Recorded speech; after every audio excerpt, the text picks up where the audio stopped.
Some French diplomat named their cat Brexit because it howls to be let out the door, and when she opens the door, it won't go out.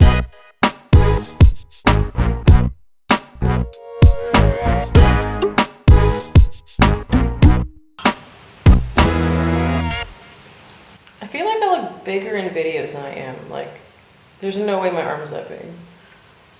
I'm sewing a skirt.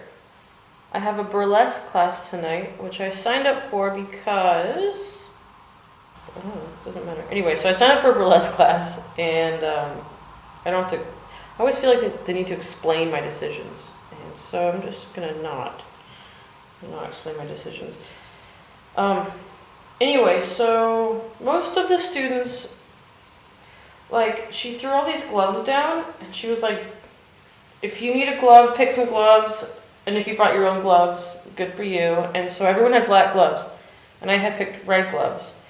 I hadn't seen everyone had black gloves, but I got my red gloves, and yeah, and I looked up, and everyone had black, so I was like, okay, I'm gonna, I guess, make a red outfit. So it looks like everyone's going black. Actually, I wanted to do a pink outfit. I found pink gloves. We're supposed to get our own gloves. But she said to avoid light color gloves because if you're wearing lipstick and you're like pulling the glove finger out of your hand, then it gets lipstick on it and looks weird. So I'm going to start with red. And I mean, I have no plans of becoming some famous ass burlesque dancer. And there's this idea that there's too much burlesque. There's burlesque everywhere. But you know what? That just sounds like more of the argument that it's just too much to be a female. Like, there's dudes with guitars everywhere. Every street corner has some dude ruining music on his guitar. I don't hear a big outcry about that. So, anyway, we're learning a routine, and it's pretty fun. We have a routine going to this New Orleans type music, but it's a 4/4 beat, and you could put on any sort of music and do the routine to it. So I'm making a sheath skirt. Literally just throwing this together. It's not great, I get it, but it's just for practice. So people ask me how Belfast is a lot, and I tell them it's rainy and cold. Maybe a little see-through is fine. Huh. So it's really cold here. I'm in an old television station. They said I could only have the heater that has oil in it that heats it up. Like, they don't want the electric kind with the metal wires. So maybe they don't want to pay for the heating. Maybe it's cheaper. So I got this. Here's how. You have to be really close to feel the heat. It doesn't heat this room up at all. And it heats my leg up if I sit around it and keep my legs really close. Often I'll have a blanket over it. This is funny. I look like I'm just in some sort of prison room. There's like no decorations, but I'm in a huge art studio. It's getting a little messy because it's just cold. I'm like in and out, and if I don't have time to like languish and cleaning, because when I get away from this heater, I'm like, and then if I wear too many clothes, you know, I feel like I'm trapped. Look at all this space.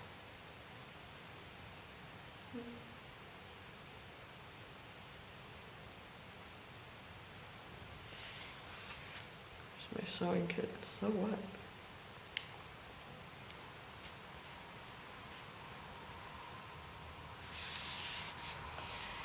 But yeah, this place needs a good organizing, definitely.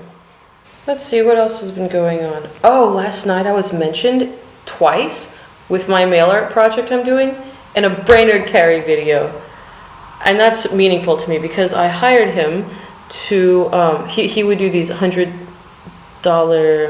1-hour phone consultations. And after I was working at Zulily, I was like, oh my God, I don't want to be working for some corporation my whole life because it's kind of mean and weird. I don't know. So I called him for advice on how to build my own art business. And after that, I won an awesome grant. I applied at the last second, like the day of.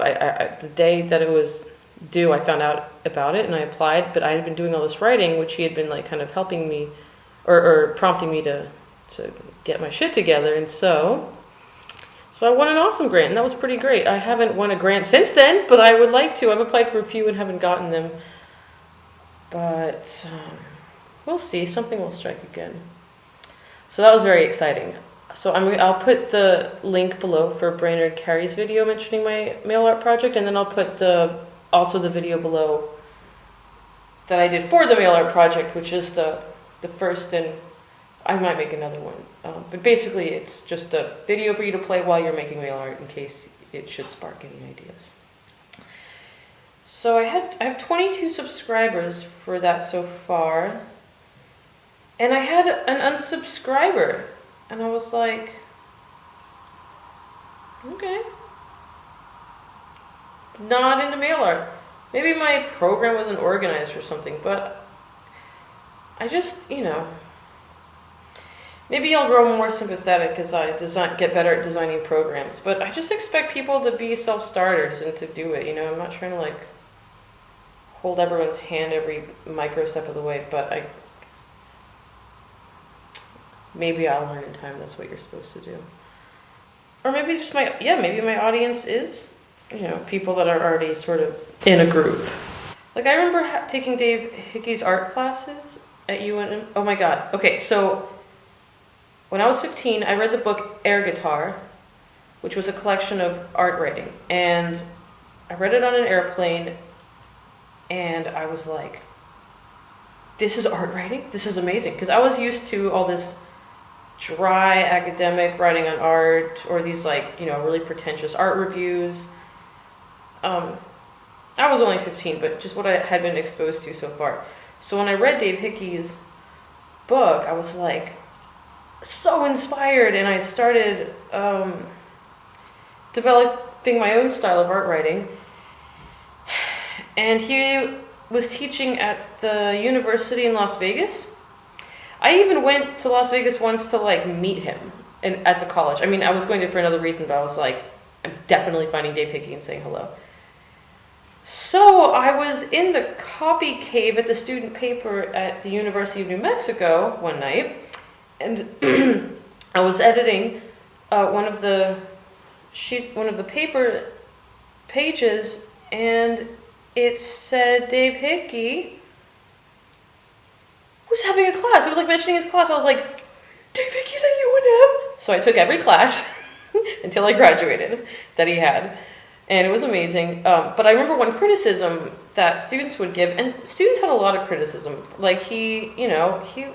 To me, he was this throwback to a time of, patriarchal indulgence, and, he was like, I had more time. He was like, I had more fun in 1974 than you'll all have your whole lives. And I was like, oh my God.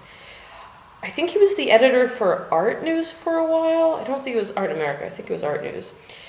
And he had narrated this Andy Warhol documentary, and he knew the Studio 54 people. Anyway, so he was just this guy. He was like this legend. And a lot of students had all these criticisms about him, and I was just happy to be there. I would literally type out every word. I would type out the entire talk. And then after class, I would call up my friend Jeff Nitzberg, who I'd gone to art high school with, and he was out in Austin, and I would read him the entire class, and he would just be like, oh my God, oh my God, oh my God, oh my God. He would be freaking out and just geeking out. But people were like, oh, he doesn't encourage us enough. He doesn't encourage. I was like, what do you need? What do you people need? Just, can you sit there and appreciate it? Do you just seriously need, did you die inside? Do you need to be told to appreciate this and to think and do something with this information? He's not there to encourage you. He's there to tell you what's up. Just join in, man. So when I got the unsubscriber, I was kind of feeling like that. Okay, sorry, I didn't spell out every micro thing to do. Or maybe they just decided they didn't have time for it, and they're really diligent about keeping a uncluttered email box, but whatever, I was still annoyed. So I used to do these chatty sit-down vlogs when I was living in New York a couple of years ago, and then I left, and I deleted most of the videos because I don't know why, I just did. But I left a few, and I just saw that one of the videos has 1,300 views. The other ones have like 124, 117, 81. And then I have this one video with 1,300 views. I was like, wow. I didn't see that rising up at all. And then I've recently been making videos again, so I was looking at the analytics, and I was like, okay. So I'm a little inspired to keep vlogging. I'm in Belfast now, so kind of in the middle of Brexit here. I'm in Northern Ireland, but it's UK territory, so the British took this space over a while ago. It's where the U2 song Sunday Bloody Sunday comes from. It's this whole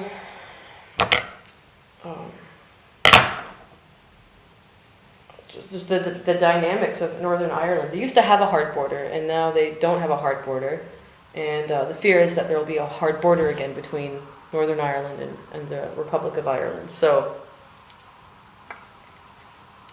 and I'm living in a British neighborhood. So the neighborhoods are like British, Irish. They've got the flags. They have murals. They've got these murals of guys with machine guns and masks, and these like solidarity emblems. It's white people, Palestine, Israel. That's what it is. And I left the States because I was just, Trump was making me ill. I couldn't believe it. And, and there are people I know that are like, oh no, this is great. And I just can't. I just fucking cannot. I'm like, how is this not so bleedingly obvious that this is the most fucked thing in the whole world? But, and it was suddenly very easy to envision how World War II came about. You're like, oh, people just casually don't think anything's wrong. So I came here, and I joked to my husband, because I'm like, so you took me to white people, Palestine, Israel? Okay. During Brexit. But talking to people here, apparently they had the same reaction that people had when Trump was elected. Like, they either went to bed or woke up with this totally panicked, crying state of shock, tunnel vision, womp womp, like, just very weird, right? And a lot of people, they woke up and they just couldn't believe it. They were like in a state of disbelief because they just never thought it would pass. So it'll be interesting to see how this all plays out. However, I am flying back to New York September 29th, so I'm just here for a little bit. Though I did do a DNA test with my aunt and my sister in Portugal to prove that my father is this family's family. And so then I can apply for residency, and then I can live in Europe. So I'll have, I guess, 2 passports. My dad could have taken care of this when he was alive, but now he has died, and he didn't take care of any of it, and so now I have to pay money, except my husband's paying for it because he's fucking amazing.